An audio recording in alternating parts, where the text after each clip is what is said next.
ఇప్పుడు విద్యా సంస్థలు స్థాపించి విజయం సాధించిన నరేందర్ రెడ్డి గారు రాజకీయాల్లోకి ప్రధానంగా ఎందుకు రావాలనుకుంటున్నారు? మీ యొక్క సంస్థ విస్తరించడానికి ఒకటి, మీ ఆస్తులు కాపాడడానికే రాజకీయాల్లోకి వస్తున్నారని ప్రధానంగా రాజకీయ వర్గాల్లో ఒక చర్చ నడుస్తుంది సార్. ఒకవైపు స్వతంత్ర అభ్యర్థిగా పోటీ చేస్తున్నానంటూ, మరోవైపు ఎంఎస్ జీవన్ రెడ్డి ఆశీస్సులు నాకే ఉన్నాయని. ఎస్, తెలుసు. రాజకీయం అంటే బురదలో కాలు వేయడం తెలుసు.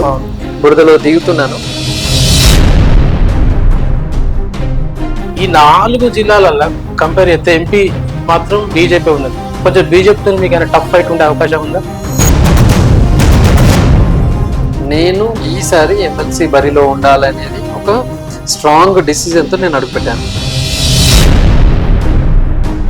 రాణి రుద్రరాజు కూడా బరిలో ఉంటుందని ఒక నరేందర్ రెడ్డి సార్ పవర్, ఇది యూత్ పవర్. అదే యూత్ కదా సార్. మన పార్లమెంట్ ఎన్నికల్లో కూడా యూత్ బేస్ చేసుకునే బీజేపీని ఈ 4. హాయ్, హలో, నమస్తే, వెల్కమ్ టు పీపుల్స్ మీడియా. నేను మీ సంతోష్. తెలంగాణ రాష్ట్రంలో త్వరలో జరుగుతున్నటువంటి కరీంనగర్, ఆదిలాబాద్, మెదక్, నిజామాబాద్ పట్టభద్రుల ఎమ్మెల్సీ ఎన్నికల్లో నేను పోటీ చేస్తున్నానని స్వయంగా ప్రకటించినటువంటి ఆల్ఫోస్ విద్యా సంస్థల అధినేత డాక్టర్ నరేందర్ రెడ్డి, ఆయన విద్యా సంస్థలు స్థాపించి విజయం సాధించినప్పటికీ రాజకీయ రంగంలోకి మరో అడుగు వేయబోతున్నారు.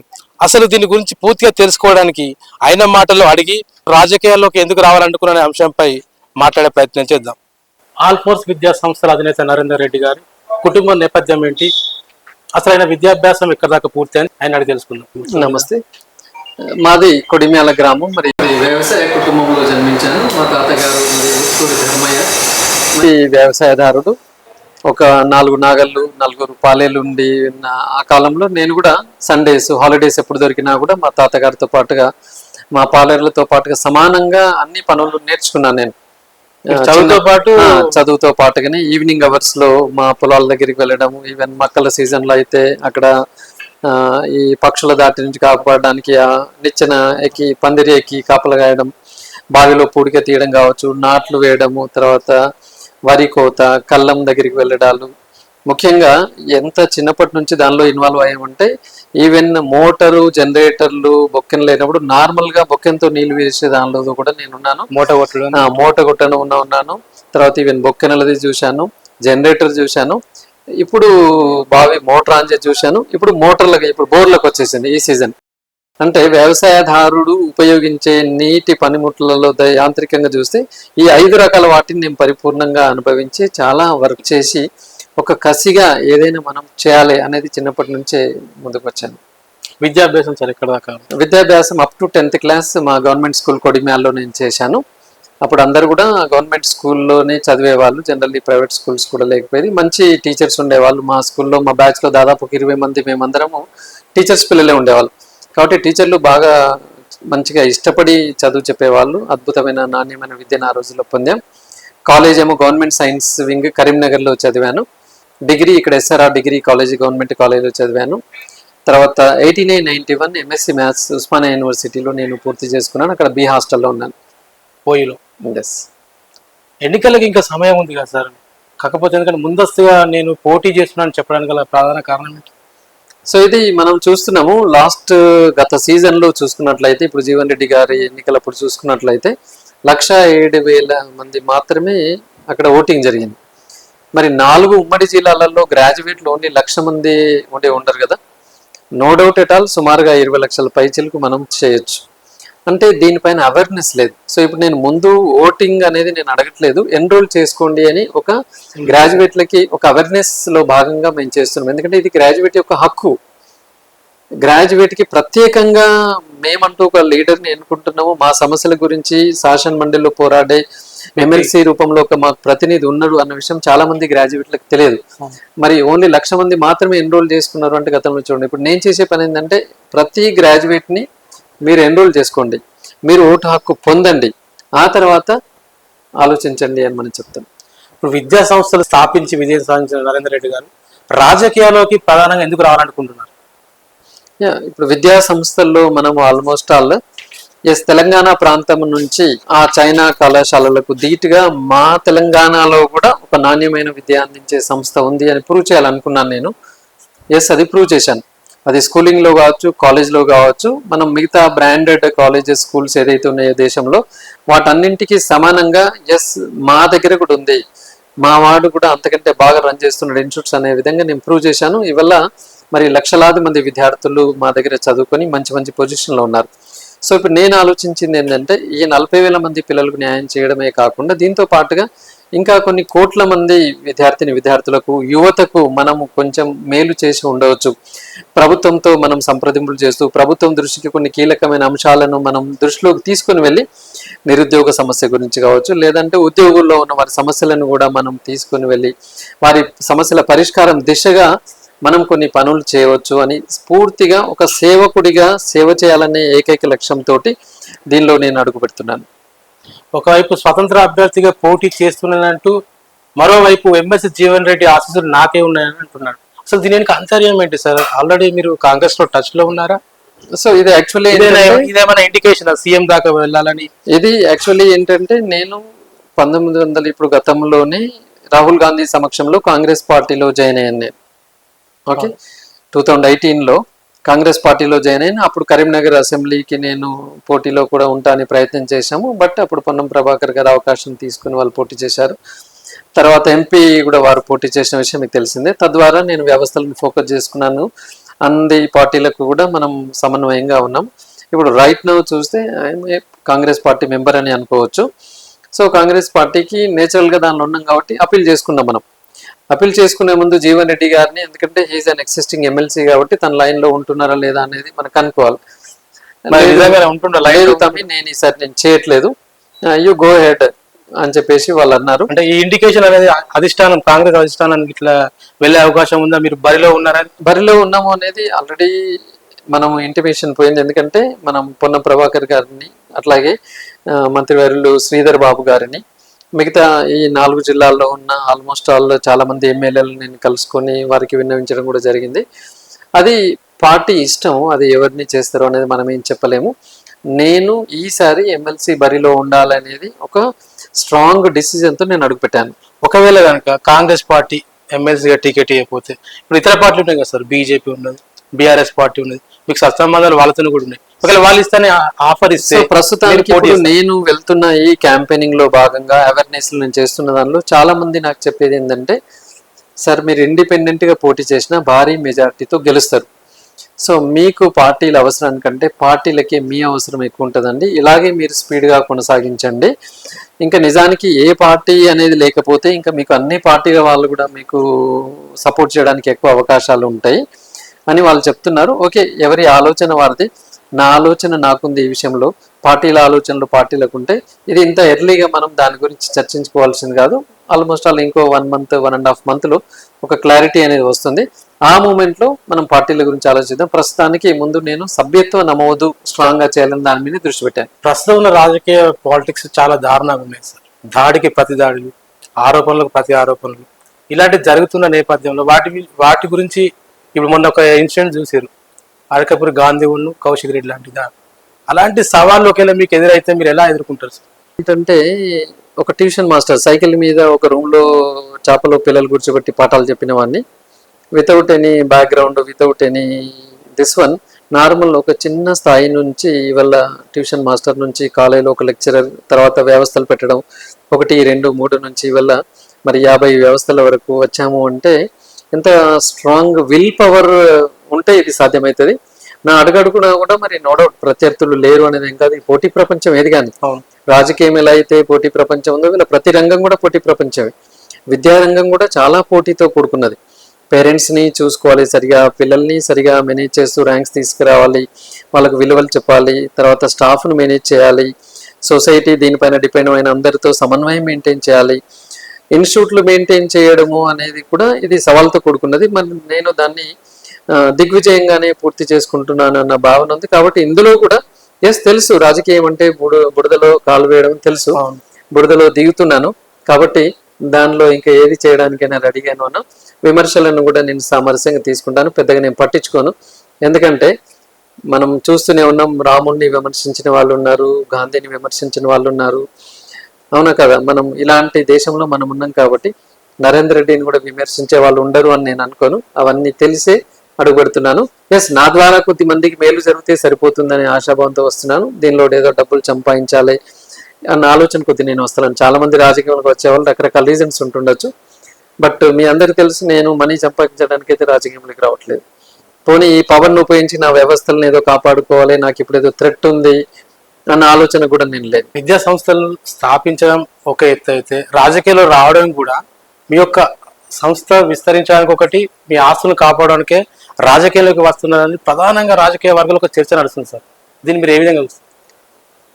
విద్యారంగంలో ఆస్తులు పాస్తులు అనే విషయంలో నేను ఒక పసికున్న లాంటివన్నీ. ఇవాళ మనం చూస్తూనే ఉన్నాము, మల్లారెడ్డి గారు, పల్లారాజేశ్వర రెడ్డి గారు, వరదారెడ్డి గారు, మనోహర్ రెడ్డి సార్, మహేశ్వర్ రెడ్డి గారు, ఇప్పుడున్న చాలా మంది బీజేపీ కాంగ్రెస్ ఎమ్మెల్యేలు వాళ్ళ విద్యా సంస్థల ఆస్తులను పోల్చుకుంటే నాది చాలా చిన్నది. నాకున్న చిన్న ఆస్తులను నేను కాపాడుకోవడానికి అవసరం లేదు. ఏది రాజకీయం లేకుండా ఇలాగే నేను వ్యవస్థలు రన్ చేసుకొని ఉండొచ్చు. ప్లస్ నాకేమీ అంత పెద్ద ఎవరి నుంచో థ్రెట్ కూడా నా ఆస్తులకు అంత కుంభకోణాలు చేసినామని కాదు, నేను అక్రమంగా ఏదో చేసినామని కాదు, నాదంతా కూడా ఓపెన్గా ఉండేది. కాబట్టి అది దాని గురించి నేను రాజకీయంలోకి రావట్లేదు. లేకపోతే దాన్ని అడ్డు పెట్టుకుని నేను ఇంకేదో యూనివర్సిటీలు పెట్టాలి, గతంలో వీళ్ళందరూ పెట్టినట్టుగా ప్రైవేట్ యూనివర్సిటీ పెట్టాలి ఆలోచన కూడా లేదు. ఎందుకంటే నాకు మేజర్గా స్కూల్స్, జూనియర్ కాలేజెస్, దీని నుంచి నేను యూనివర్సిటీలు పెట్టే ఆలోచన లేనే లేదు. యూనివర్సిటీలు, జూనియర్ కాలేజీల స్థాయి నుంచి యూనివర్సిటీలు రావు. కాబట్టి ఆ ఆలోచన కూడా లేదు. గతంలో కూడా మీరు రాష్ట్రంలో ప్రైవేట్ కళాశాల సంఘం అధ్యక్షులు కూడా పనిచేశారు సార్. ఇప్పుడు మీరు పోటీ చేసే 4 ఉమ్మడి ఏదైతే ఆదిలాబాద్, కరీంనగర్, నిజామాబాద్, మెదక్, వాళ్ళైతే టచ్ లో ఉన్నారు కదా సార్ ఇప్పటి వరకు అయితే? అందరు ఎందుకంటే వాళ్ళు మీ గెలుపు కొరకు ఎలాంటి ప్రయత్నాలు చేస్తున్నారు కదా? ఎస్, నాకు పొద్దున కూడా కాల్ చేశారు మహబూబ్ నగర్ నుంచి, నల్గొండ నుంచి. అన్న తప్పకుండా మేము ఇంత ఎర్లీ కాదు కానీ 2 నెలల ముందు మేము అందరం వస్తాం, మేమందరం వచ్చి మీ క్యాంపెయినింగ్ చేస్తాం, ఎందుకంటే మీలాంటి వాళ్ళు ఉంటే మాకు కూడా మరి ఎన్నో సమస్యలను మేము సాల్వ్ చేసుకోవచ్చు అని చెప్పేసి మన ఈ 4 జిల్లాలనే కాకుండా మిగతా జిల్లాల నుంచి, తర్వాత విదేశాల్లో ఉన్న నా స్టూడెంట్స్ కూడా నాకు కాల్ చేస్తున్నారు. సార్ మా వాళ్ళ డాటా ఇండియాలో ఉన్నారు, మా తమ్ముడు లేదా మా అమ్మ సార్ వాళ్ళు గ్రాడ్యుయేట్. నేను చెప్పాను తప్పకుండా we are with you, go ahead అని చెప్పేసి విదేశాల్లో ఉన్న పూర్వ విద్యార్థులందరూ కూడా సపోర్ట్ చేస్తున్నారు. నిజానికి ఇంత రెస్పాన్స్ వస్తుంది అని నేనే ఊహించలేదు. I'm really great of my old students. కొంచెం టఫ్ ఫైట్ అనిపిస్తలేదు సార్, ఎందుకంటే మీరు పోటీ చేసే ఇప్పుడు కరీంనగర్ ఉన్నది ఎంపీ బండి సంజయ్, ఆదిలాబాద్ గోడెం నాగేష్, ఇంట్లో నిజామాబాద్ ధర్మపురి అరవింద్, మెదక్ రఘునందన్ రావు. ఈ 4 జిల్లాలలో కంపేర్ చేస్తే ఎంపీ మాత్రం బీజేపీ ఉన్నది. కొంచెం బీజేపీతో మీకు ఏమైనా టఫ్ ఫైట్ ఉండే అవకాశం ఉందా? రాణి రుద్రాంజన్ కూడా బరిలో ఉన్నదని ఒక నరేందర్ రెడ్డి సార్ పవర్, ఇది యూత్ పవర్. అదే యూత్ కదా సార్, మన పార్లమెంట్ ఎన్నికల్లో కూడా యూత్ బేస్ చేసుకునే బీజేపీని ఈ 4 ప్రాంతాలే కాకుండా కొంచెం ఓట్ చేసి మోడీని గెలిపించుకున్నారు. సో ఎందుకంటే ఇప్పటి వరకు ఇన్ని సంవత్సరాల్లో, నా సుదీర్ఘమైన 34 సంవత్సరాల ఈ విద్యా రంగ జీవితంలో చాలా మంది విద్యార్థులను నేను అత్యున్నత శిఖరాలకి తీసుకెళ్లే విధంగా వాళ్ళకి మంచి బుద్ధులు చెప్పి ఉన్నాను. మా పేరెంట్స్ ఆల్మోస్ట్ ఆల్ 70 to 80% అందరూ చాలా హ్యాపీగా ఉన్నారు, పిల్లలందరూ సెటిల్ అయ్యారు. కాబట్టి ఈవెన్ రైట్ నా ఉన్న స్టూడెంట్స్ కూడా ఒక 40,000 మంది చిన్నారులు మా దగ్గర చదువుతున్నారు. వాళ్ళకి తెలుసు నరేందర్ రెడ్డి సార్ యొక్క సిస్టమ్ ఏంటి, ఎలా ఉంటుంది అనేది. ఈవెన్ నా దగ్గర వర్క్ చేస్తున్న ఒక 4,000 మంది గ్రాడ్యుయేట్స్ ఉన్నారు. వాళ్ళందరికీ తెలుసు నేను ఎంత సిస్టమేటిక్గా వ్యవస్థలు రన్ చేస్తున్నాను, వాళ్ళకి ఎంత ప్రాంప్ట్ శాలరీస్ ఇస్తున్నాను అనేది. కాబట్టి ఏ పార్టీ అయినా పర్లేదు, నాకు నమ్మకం ఖచ్చితంగా ఉంది, భారీ మెజార్టీతో గెలుస్తామని చెప్పేసి. పట్టభద్రులు మీకు ఎందుకు పట్టం కట్టాలి అసలు? ఒకవేళ మీరు ఎమ్మెల్సీగా విజయం సాధిస్తే వారికి ఎలాంటి న్యాయం చేస్తారు? తప్పకుండా గ్రాడ్యుయేట్స్ పాయింట్ ఆఫ్ వ్యూలో నేను అదే చెప్పాను. ఇంతకు ముందు కనీసము గ్రాడ్యుయేట్కి ఓటర్ అవేర్నెస్ లేదు. నేను ఇప్పుడు తిరుగుతూ ఉంటే వాళ్ళే అంటున్నారు, ఇదే తేడా సార్, మీరు ఇప్పుడు ఫీల్డ్కి వచ్చారు కాబట్టి నాలాంటి వాడిని నేను ఓటు వేయాలి, అసలు నాకు ఓటు హక్కు ఉంది అన్న విషయం నాకు ఇప్పుడు తెలుస్తుంది. గతంలో అసలు మమ్మల్ని పట్టించుకున్న వాళ్ళే లేరు అని చెప్పేసి ఇప్పుడు నేను క్యాంపెయినింగ్కి వెళ్తూ ఉంటే, అవేర్నెస్ కార్యక్రమానికి వెళ్తూ ఉంటే చెప్తున్నారు. నేను చెప్తున్నాను కదా, ఉమ్మడి 4 జిల్లాల్లో 1,00,000 మంది మాత్రమే లాస్ట్ టైం ఎన్రోల్ చేసుకున్నారు అంటే there is no awareness. So గ్రాడ్యుయేట్లకు మనం అవేర్నెస్ కల్పిస్తున్నాం, మీ ఓటు ఉంది, మీ హక్కు ఉంది అని చెప్పేసి. ఖచ్చితంగా ఒక సిస్టమేటిక్ జాబ్ క్యాలెండర్ ప్రభుత్వం చేత చర్చించి ప్రభుత్వం చేత డిస్కస్ చేసి అది ఏ పార్టీలో ఉన్నా పర్వాలేదు. అంటే ఆల్రెడీ జాబ్ క్యాలెండర్ కూడా గవర్నమెంట్ 2025 రిలీజ్ చేశారు కదా సార్. అంటే అయితే మీరు ప్రత్యేకంగా ఇంకా మనము జాబ్ క్యాలెండర్ ఉన్నా కూడా మనం చూస్తూనే ఉన్నాం కదా. నాకు ఈ అవేర్నెస్ లో భాగంగా మొన్న 1998లో డిఎస్సి రాష్ట్రం వాళ్ళు నా దగ్గరికి వచ్చి అవును. రిప్రజెంటేషన్ ఇచ్చారు. సార్ ఉమ్మడి రాష్ట్రంలో మేము డిఎస్సి పరీక్ష రాసి సెలెక్ట్ అయ్యాం సార్, మాకు అప్పుడు అలాగే ఉంటే జాబులు వచ్చేది, విడిపోయిన తర్వాత ఆంధ్ర ప్రాంతం వాళ్ళకి జాబులు వచ్చినాయి సార్, మాకు రాలేదు, కొంచెం మీరు కృషి చేయండి అని చెప్పేసి. సో ఉద్యోగాలు, జాబ్ క్యాలెండర్, ఎగ్జామ్ నోటిఫికేషన్ వస్తుంది, కానీ అది చివరి వరకు రిక్రూట్మెంట్ అయిపోయి వీళ్ళకు మనం ఆర్డర్స్ వచ్చడం అనేది అంత ఈజీగా గతంలో జరగలేదు. అవి ఖచ్చితంగా ఏ ఇయర్ ఆ ఇయర్ వచ్చేలాగా మనం ఖచ్చితంగా ప్రభుత్వంతో చర్చింపు చేస్తాం. ఒకవేళ నరేందర్ రెడ్డి గారు ఎమ్మెల్సీ గెలిచిన తర్వాత రెబల్ గా పోటీ చేసి గెలిస్తే మరి కాంగ్రెస్ పార్టీలో చేరుతారా, బీజేపీ పార్టీలో చేరుతారా, బీఆర్ఎస్ పార్టీలో చేరుతారా? దానికి మీ సమాధానం ఏంటి సార్? ఇప్పుడు పార్టీల గురించి ప్రస్తుతానికి నేను ఆలోచించట్లేదు. ఎందుకంటే కొంచెం అధికార పార్టీ ఇక్కడ రెండు విషయాలు ఉన్నాయి. నరేంద్ర మోడీ గారు అద్భుతమైన ప్రధానమంత్రిగా దేశంలో ముందుకు దూసుకొని వెళ్తున్నారు. అంతే ఇష్టంగా ఇక్కడ రేవంత్ రెడ్డి గారు కూడా మన రాష్ట్రాన్ని చాలా చక్కగా ఈ తక్కువ సమయంలో కూడా అందరి మన్నలను పొందుతూ యువతరానికి ఒక ఆశాకిరణంగా వారు ముందుకు తీసుకొని వెళ్తున్నారు. కాబట్టి మనము ఎవరిని కూడా మనం కాదన్నదేం లేదు. గెలిచిన తర్వాత ఇండిపెండెంట్ గా గెలిస్తే ఇండిపెండెంట్ గానే మళ్ళీ నేను కంటిన్యూ చేస్తాను తప్ప ఏదో ఒక పార్టీలో కలిసే ప్రసక్తి లేదు. పట్టభద్రులకు నరేందర్ రెడ్డి గారు ఎలాంటి మెసేజ్ ఇవ్వదలుచుకున్నారు? పట్టభద్రులారా, మరి పట్టభద్రుల గురించే ఒక ఎమ్మెల్సీ ఉంది, ఒక ఎన్నిక ప్రక్రియ ఉంది, మరి మన ద్వారానే ఎన్నుకునే ఒక లీడర్ ఉన్నాడు మన గురించి అన్న విషయాన్ని మరి చాలా మందికి తెలియదు. 4 ఉమ్మడి జిల్లాలలో కలిపి గత పీరియడ్ లో చూసుకుంటే ఓన్లీ 1,07,000 పీపుల్ మాత్రమే ఎన్రోల్ చేసుకున్నారు. అంటే దీనిపైన అవగాహన లేకుండా ఉన్నారు. మై డియర్ గ్రాడ్యుయేట్స్, మీరందరూ కూడా ఫస్ట్ ఆఫ్ ఆల్ ఎన్రోల్ చేసుకోండి. దీన్ని ఆయుధంగా మనం ఉపయోగించవచ్చు. మీ యొక్క Aadhaar xerox and graduation certificate xerox, ఒక కలర్ ఫోటోగ్రాఫ్ తీసుకొని ఈ 30th ఆన్లైన్ ప్రక్రియ మొదలవుతుంది. మీరందరూ కూడా ఆన్లైన్లో, మీరందరూ గ్రాడ్యుయేట్స్ కాబట్టి మీ ఇంట్లో ఉన్న సెల్ ఫోన్లో కూడా చేసుకోవచ్చు, లేదంటే మా అన్ని కార్యాలయాల్లో కూడా మేము కూడా రెడీగా ఉంటున్నాం. First of all enrol your self. తప్పకుండా గతంలో కంటే భిన్నంగా ఒక మేధావి వర్గం నుంచి, తర్వాత ఒక యువత వర్గం నుంచి, ఒక 3 తరాలకు ప్రతినిధిగా ఉన్న వర్గం నుంచి నేను మీకు అష్యూరెన్స్ ఇస్తున్నాను. గెలిచిన తర్వాత తప్పకుండా యువతకు బాసటగా ఉంటానని చెప్పేసి నేను మీకు అష్యూరెన్స్ ఇస్తున్నాను. అట్లాగే ఉద్యోగులకు పట్ల కూడా తప్పకుండా మీ యొక్క బకాయిలు కావచ్చు, డిఏలు కావచ్చు, మరి ప్రైవేట్ జూనియర్ కళాశాలలు, డిగ్రీ కళాశాలలు, ఇంజనీరింగ్ కళాశాల యాజమాన్యాలు కూడా స్కాలర్షిప్స్ పెండింగ్ అయ్యి చాలా ఇబ్బంది పడుతున్నారు. ఆ యాజమాన్యాలకు కూడా నేను బాసటగా ఉంటాను అని చెప్పేసి, మరి ప్రభుత్వ విద్యా సంస్థల్లో చదువుతున్న పిల్లలకు కూడా మౌలిక వసతుల విషయంలో కావచ్చు, వారి యొక్క మిగతా విషయాల్లో అకాడమిక్, నాన్ అకాడమిక్లో కూడా తప్పకుండా వీరందరికీ నేను బాసటగా ఉంటాను.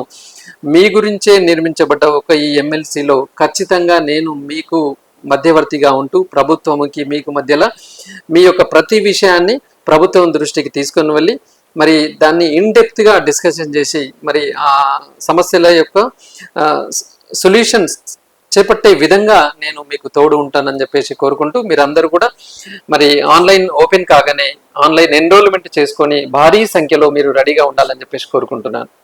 త్వరలో జరగబోయే పట్టభద్రుల ఎమ్మెల్సీ ఎన్నికలలో విజయం నాదే అని నరేందర్ రెడ్డి గారు ముక్త కంఠంతో చెబుతున్నారు. స్వతంత్ర అభ్యర్థిగా పోటీ చేసిన, ఒకవేళ కాంగ్రెస్ పార్టీ నుంచి పోటీ చేసిన విజయం నాదే అని చెప్పి ఆయన దగ్గర చదువుకున్నటువంటి విద్యార్థులే తనను గెలిపిస్తారని ధీమా వ్యక్తం చేస్తున్నారు.